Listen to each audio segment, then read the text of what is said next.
Yesterday, there was in the House Agricultural Committee, there was the chicken bill, which we've talked about, right? Yep. and and just to get people up to speed on this would allow backyard chickens, basically, if you live in Mhm. a if you live in a more suburban style home, among in town, in the city, in an HOA perhaps. And so here's how the bill was presented by Representative Steve Tanner in the House Education or Agriculture Basically, Committee. the guts of this bill is that we don't want any entity such as an HOA to be able to use deed restrictions or covenants in order to restrict the ability of homeowners to have chickens on their property, to raise chickens. So in the formula that is provided here in looking at lines 36 through 39 on page 1 there, particularly on 30 and 39, is being able to have 4 chickens for every 2/10 of an acre. So up per acre, that'd be 20 chickens. Bless you. And Very polite there with the bless you for the sneeze. Okay, so there was great discussion on the Senate side on this, but it passed. This bill, they went on for an hour, Brian, on this bill. The people showed up to testify against this bill. Nobody showed up to testify in favor of the bill. There were many questions from the folks on the dais on what does a small animal mean, and does this apply to all poultry? Does this apply to chickens and ducks, because it says the word poultry? And there was a lot of back and forth, a lot of concern. Some of the folks that showed up to testify said this means that someone who has a tiny, like a tiny backyard that's right next to my tiny backyard, I'll be able to smell their chickens. I mean, and there's going to draw predators. I mean, there were so many concerns over the chickens. It was like the chickens are the worst thing in the world. People were concerned with the avian flu. Is this going to make our neighborhood sick because the chickens are have the virus? I mean, it was out of control. There were so many questions on this. So much so, folks, that I didn't want to just keep pulling clips from it. We uploaded the entire hearing on YouTube and on Rumble. So if you want to go watch the fate of this bill, which we'll show the fate of how it went down, because there were 3 motions, Brian, at the end of the committee. There were 3 different motions. Let's watch how it ended. 3 motions on the table, or before us. We have the original motion is to hold, subject to the call of the chair, when we get the trailer bill in hand. The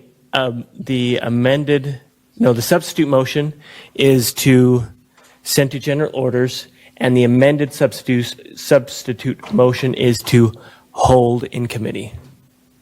And that hold in committee, the chairman cannot bring it back, but the committee could bring it back based on a majority vote.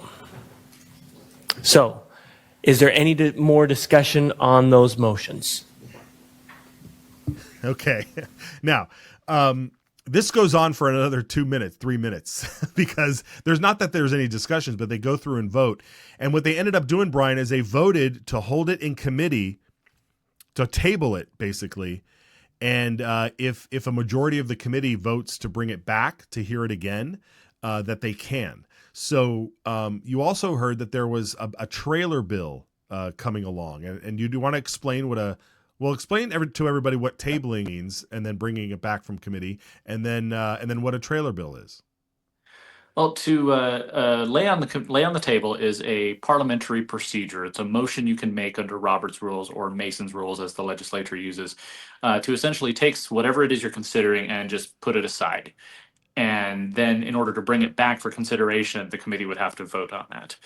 In some cases, it's a majority vote. Some cases, it's a 2/3 vote to take it off the table.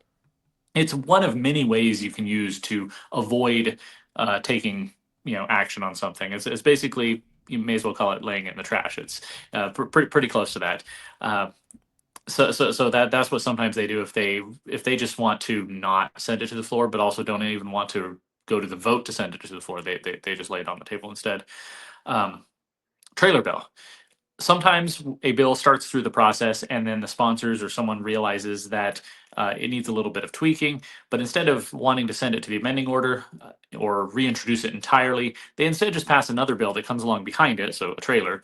So you got the vehicle first and then the trailer being pulled behind it, and it makes a few more additional changes. In this case, I believe Senator Nichols's trailer bill clarifies the definition of small animals, or small scale livestock farming, something to that effect.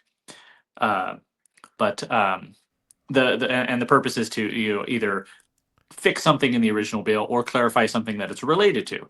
During the Senate committee hearing, I believe it was Senator Ron Taylor was concerned about the trailer bill because he worried that that would mean that this bill, the original bill, the chicken bill, would allow small livestock in addition to chickens, but that's not actually the case. It's just, we've got the one bill that says you can have chickens. The second bill is a trailer bill, is a clarification of the definition of small livestock. Sometimes you run into a problem where your original bill passes, but the trailer bill doesn't, and that can cause a problem. A couple of years ago, the legislature passed a bill that removed the March presidential primary, where people could go vote for their nominees for president, and they sent in a trailer bill to move that primary into May. The original bill passed, trailer bill failed, which means we had no primary, and that's what led to the Republican and Democrat parties holding caucuses to select their nominees.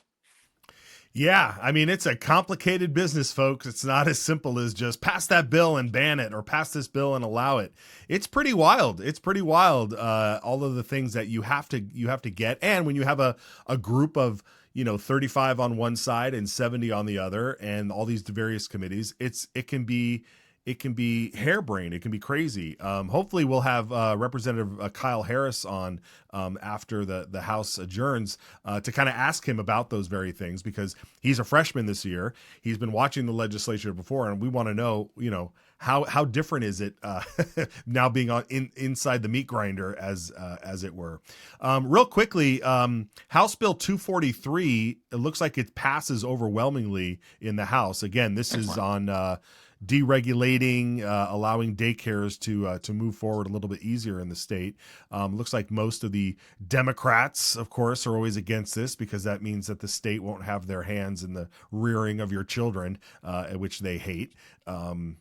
So there it is. Okay, good. I'm not sure if they'll adjourn there. It is 12 o'clock, high noon down there in the Capitol, Brian. So they might adjourn for the day, or not even for the day, just for lunch, and then come back after committees as they have been doing. So we'll pay attention to that. Okay, so what happened to the chicken bill? Well, it got tabled, folks. It got tabled. It needs to have a majority of the committee to bring that back.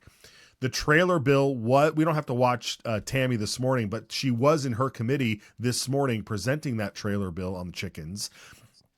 When this news broke yesterday, even though, again, this sounds like, oh, is this the end of the world? No, it's not the end of the world, but it's also like something that affects your daily life. If you're looking at the world right now and you're like, wow, I wish I should just go get some chickens, and then you find out you can't. You find out that you live in Idaho and you can't have chickens on your property. Mm-hmm. It seems so odd. And so this can affect your daily life. And so we want to make sure we're keeping up on that. And it's a great way to kind of show you the process. I mean, it's like I said, it's a complicated process. Okay, very good. Let's see now. Brian, what else did we have on here? We had the chickens. Well, I just want to say real quick about the chickens. That is something that affects me, and that's why I testified for it on the Senate side. I guess I should have made the time to testify for it on the House side, because my city, City of Eagle, says chickens are fine. Our HOA says no chickens allowed, and changing our HOA bylaws is a very complicated and Byzantine process, even more complicated than getting it through the legislature. Yeah, absolutely. One thing I did want to ask you about, Brian, is the SNAP benefits program, eliminating soda and candy. We've been following this, and the news, they're really, our producers had a clip this morning where they started talking about it again. And you would think that, again, you're like, what is the big deal here? Of eliminating soda and candy from SNAP benefits when we're in a Maha world, right? This is about making America healthy again. And there's absolutely zero health benefits to soda and candy, except maybe making you have dopamine effect and making you feel good for a moment, perhaps, right? You're going to push back on that, Almond? Well, I was going to say Representative Rubel in the committee hearing was worried that the bill's language would cover protein bars. So. Oh, right. Yeah, of course. Yeah. See, that's the thing with these bills, Brian. They can cover anything you want. If you're a lawyer, you can find any way to. There's a great line in that movie JFK where it says a lawyer could, or an expert and a lawyer could prove to you that that an elephant can hang off a cliff with its tail tied to a daisy. Like physics can prove that if we'd like it to. Okay. Anyway. All right. Well, Brian, tell everybody where we can follow you, what you're working on, and what we can expect from you this Friday. We got an article coming out. Yeah. Yeah. Got to get another article out about something that happened this week. There's no shortage of things to talk about. So you'll have to make sure you subscribe to was it Citizens Alliance on X to that's right. Yeah. Follow the Idaho Signal. Over at gemstatechronicle.com, yesterday I looked at some bills that rewrite campaign finance reporting laws and lobbyist disclosure laws. Those are big, complicated bills with a lot of moving parts that were introduced last week. Today I'm looking at the other two bills that were introduced at the same time about increasing the penalties for libel and giving the Secretary of State kind of a fact-checking role. And those, that's interesting. I don't know how I feel about it yet, so I'm still reading and examining, and but. Go over there and you'll see what I come up with. Yes, very good. All right, folks, follow Brian, Gem State Brian on X, and we'll check out with you tomorrow. Folks, we'll be right back.